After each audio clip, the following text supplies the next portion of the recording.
लोकतंत्र में हार जीत लगा रहता है। और ये क्या बात करेंगे बताइए ना, लखनऊ, फैजाबाद, बस्ती, गोंडा, संत कबीर नगर, गोरखपुर, देवरिया, पड़रौना, आप कहाँ जीते थे अगले चुनाव बताइए ना हमको। किसी आनी बिल्ली कमन हो जाने का काम कर रही है।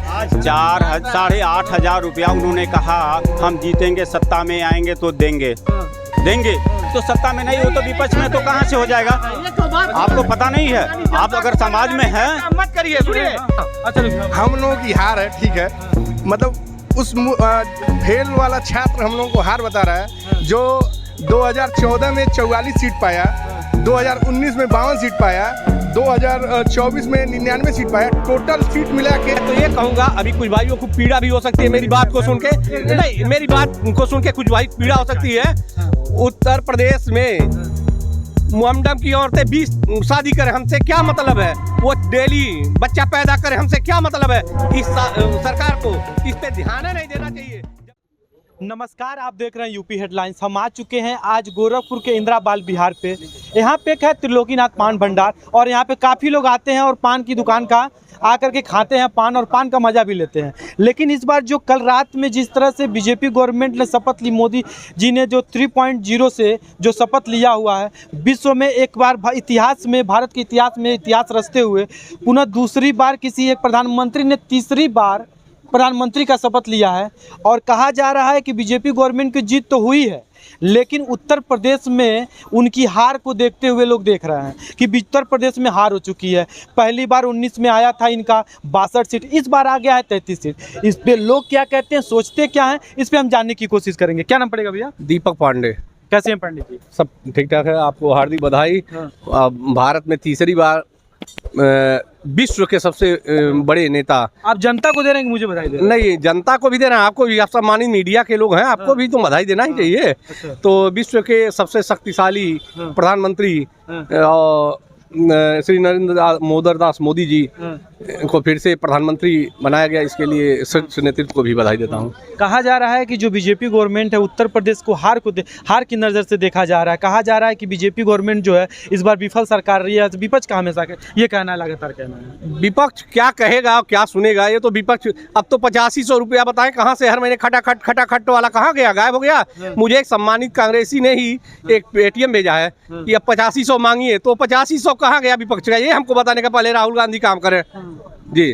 अच्छा, तो 8500 रुपये उनके मैनिफेस्टो में था कि मैनिफेस्टो जब उनका वो जब प्रधानमंत्री बनेंगे उसके बाद से होगा? अरे अभी देखिए, कांग्रेस कार्यालय पे सारी सम्मानित महिलाएं उत्तर प्रदेश की लगी हुई हैं जाके कि मेरा 1 लाख रुपया कहाँ आएगा। मैं प्रूफ रखा हूँ उसका, मैं अभी आपको दिखाऊंगा। ये भी दिखाऊंगा कि सरकार बनी नहीं, आप सरकार में आए नहीं, ये 1 लाख रुपये कहाँ से लालच देने का काम किए। देखिए, उत्तर प्रदेश की जो आपने बात किया है, उत्तर प्रदेश का ये सौभाग्य है कि उत्तर प्रदेश के यशस्वी मुख्यमंत्री उत्तराखंड में पैदा होके और उत्तर प्रदेश को अपनी कर्मभूमि मानने के लिए और यहाँ का विकास करने के लिए वो तैयार होते हैं। और उसके बाद यहाँ कुछ जयचंद स्वभाव वाले जो हैं वो अब भी उत्तर प्रदेश को उत्तम प्रदेश बनने से रोकना चाहते हैं। अच्छा, ही बात है, अयोध्या के मंदिर जहाँ पे है, अयोध्या में जहाँ राम मंदिर बना हुआ है, जहाँ पे पूरा टेम्पल का इकोनॉमी के खड़ा किया गया, जहाँ पे एयरपोर्ट बना, जहाँ पे आपका रेलवे स्टेशन बना, वहाँ से बीजेपी हार जाती है, इस पे क्या कहेंगे? देखिए, कहीं ना कहीं वहाँ की जनता में कुछ ना कुछ तो कसक रही होगी, बीजेपी गवर्नमेंट ने छोड़ा होगा कि जो इस बार हार चुके हैं। देखिए, सरकार की कोई विफलता नहीं है, वहाँ के जो प्रतिनिधि हैं, ठीक ना, उनकी कमियां मैं कह सकता हूं। उत्तर प्रदेश में अगर सबसे ज्यादा विकास हुआ तो अयोध्या का विकास हुआ है। और अयोध्या की सम्मानित जनता अगर इस बात को, और वहां के लोगों ने तो पहले भी कई बार परीक्षाएं ली है, माँ सीता की परीक्षा ली है, प्रभु राम की परीक्षा ली है, तो लौकुश की परीक्षा ली गई है। तो ये परीक्षा, आपको मैं बता दूं, एक परिवार को खुश रखने के लिए एक गार्जियन नहीं खुश रख सकता है, ये तो पूरे प्रदेश की बात है। अब देखिएगा, 2027 में फिर से पूर्ण बहुमत की उत्तर प्रदेश में सरकार योगी आदित्यनाथ जी महाराज जी के सौजन्य से बनेगी। अच्छा जी। तो आपको नहीं लग रहा है इस बार जो कहा जा रहा है बेरोजगारी मुद्दा हो गया, कहीं ना कहीं सरकार में बताया जा रहा है कि जो इस बार 33 सीटें जो लेकर के आई बीजेपी गवर्नमेंट, कहा जा रहा है कि इस बार जो अग्निवीर का जो मुद्दा उठाया गया था, ये अग्निवीर से ज़्यादा विफल रही है सरकार, इसीलिए इस बार इतना सीटें कम आई है। जो बात आप कर रहे हो उससे मैं भी संतुष्ट हूँ, इसलिए मैं तो ये कहूँगा, अभी कुछ भाइयों को पीड़ा भी हो सकती है मेरी बात को सुन के, नहीं मेरी बात को सुन के कुछ भाई पीड़ा हो सकती है।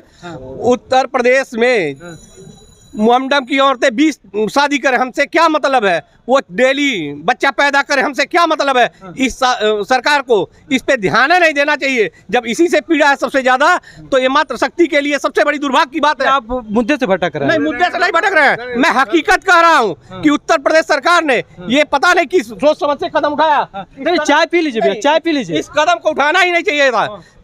जिसके दिमाग में कीड़ा बैठा होगा उसे आप निकाल नहीं सकते हैं। आप बताइए, इतना बड़ा काम उत्तर प्रदेश और भारत सरकार ने किया, आपको 3 तलाक से बचाने का काम किया, आपको 2 बच्चे से ज्यादा पैदा ना हो किसी भी जात। अभी ऐसा कुछ आया नहीं है, अभी ऐसा कुछ नहीं, आपने कहा है अभी कि ये 3 तलाक और ये, मैंने ऐसा कुछ नहीं कहा। मेरा क्वेश्चन कुछ ये भैया मैं बता रहा हूँ क्या है कि सबसे ज्यादा भारत में जो फोर्स में जाते हैं वो कहाँ से जाते हैं आपको पता है? उत्तराखंड से। उत्तराखंड में हम लोगों ने कितना अच्छा परफॉर्मेंस किया। यहाँ यूपी में गारंटी कार्ड बांट के प्रोपोगेंडा फैलाया गया, इसलिए हम लोगों की सीटें कम आई। और इसको हम लोग ध्यान में रखते हुए आगे उस हिसाब से काम करेंगे।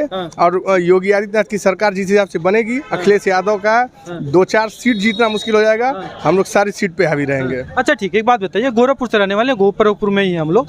एक बात बताइए, कहा जा रहा है कि गोरखपुर में जहाँ पे योगी का गढ़ माना जाता है, बांसगांव से वहीं से 4000 वोट से, कुछ चंद वोटों से जीत रहे हैं। इसको आपको लग नहीं रहा कुछ इस बार प्रभाव? नहीं, 1 वोट से जितना जीत होता है। आप 1 वोट, जहाँ से आप 10 लाख वोट से जीते, जहाँ से 5 लाख वोट से जीते, और दूसरी बार आए तो 5 वोट से जीत जाए, 500 वोट जीत जाए, तो अंतर नहीं कुछ दिख रहा है। एक ट्रेन को एक गाड़ी को धक्का देने के लिए 10 लोग लगे हुए हैं। और एक योगी आदित्यनाथ और मोदी 2 लोग मिलकर अगर किसी को धक्का दे रहे हैं, वो 1 वोट से जीते हैं, वो सबसे बेस्ट है। 10 लोग मिल के जीत रहे हैं। जहां जिस केजरीवाल ने कांग्रेस को 100 गालियां दे के अपने सत्ता में आए, उसी कांग्रेस के साथ एक ही थाली में खा रहे हैं। उस कंडीशन में सब चोर एक तरफ हो जा रहे हैं, तो कहीं ना कहीं उसका डेफिसिट हम लोगों को मिला है। लेकिन हम लोग जीते हैं, 1 वोट से जीते हैं, चाहे 10 से, चाहे 1 लाख से, चाहे 2 लाख से। जीत होती है, वो जीत हम लोगों को मिली है। लेकिन विपक्ष का कहना है कि जीत नहीं है, उन लोगों की हार है। जनता ने उन लोगों को मुंहतोड़ जवाब दिया। ये जनता का चुनाव था। हम तो विपक्ष को चोर कह रहे हैं। अगर मान लीजिए तो वही है। अच्छा, क्या कह रहे थे भैया? जनता जो कह रही है, जिसको बड़ा घमंड हो अपने आप पे, मैं चैलेंज करता हूँ समाजवादी और कांग्रेसियों को, एक बार वो खुद मैदान में आके लड़े ना, तब पता चलता है। समाजवादी पार्टी और कांग्रेस पार्टी दोनों तो साथ में लड़ी है, इसीलिए इस बार 33 सीट से अधिक पाई। आप बताइए ना कितना फायदा हुआ पूरे भारत में, गणना कर लीजिए। इतने लोगों के मिलने के बाद आपकी स्थिति क्या है, ये सोचने पे मजबूर नहीं हो रहे हैं, और दूसरे की हार जीत के चक्कर में पड़े हुए हैं। ये सोचने पे मजबूर होना चाहिए। नकल के लिए अकल होनी चाहिए। जब अकल है ही नहीं तो नकल कहाँ से करेंगे? हाँ, अच्छा, हम लोगों की हार है, ठीक है। मतलब उस फेल वाला छात्र हम लोगों को हार बता रहा है, जो 2014 में 44 सीट पाया, 2019 में 52 सीट पाया, 2024 में 99 सीट पाया। टोटल सीट मिला के हमारे 240 सीट जीतना नहीं है। वो मुझे हार बता रहा है, वो हंसी की बात है। और हम लोगों को हंसने की जरूरत है बस। अच्छा ठीक है भैया, क्या नाम पड़ेगा भैया? श्यामजीत यादव। श्यामजीत यादव जी हैं। क्या लग रहा है यादव जी, इस बार जो कहा जा रहा है, आप तो मतलब किसको सपोर्ट करते हैं ये बताइए? हम तो समाजवादी हैं। मतलब यादव जी लोग हैं तो समाजवादी पार्टी एकदम बिल्कुल होना चाहिए। ऐसा क्यों होता है? परिवारवादी बंद नहीं होता है। यहाँ उत्तर प्रदेश में जातियों का बोलवाला है। अच्छा, किसी भी कास्ट को उठा के देख लीजिए तो वो बोलबाला है, बोलबाले की बात। अब आगे बढ़िए और आगे बढ़िए। अच्छा, एक बात बताइए, आप कह रहे हैं उत्तर प्रदेश में, इधर आइए थोड़ा सा, उत्तर प्रदेश में कह रहे हैं जातिवादियों का बोल होता है, तो यानी हर पार्टी अलग अलग एक करके हर जात के लोग पार्टी बनाए? एकदम बिल्कुल। अच्छा, क्यों नहीं चला? यहाँ बताइए, निषादों का बाहुल्य क्षेत्र है। प्रवीण निषाद और संजय निषाद हावी हो गए, उन्हीं के बैसाखी पर आगे बढ़े। आज की अगर देखा जाए मोदी सरकार, तो बैसाखी पर टिकी हुई है। हार करके जीत करके बैसाखी पर टिकी हुई है। क्यों नहीं? अच्छा, जो विपक्ष में बैठा हुआ हंस रहा है, जो सरकार बना रहा है, वो रोने पर मजबूर है। तो इसको नैतिक, अभी भैया ने बोला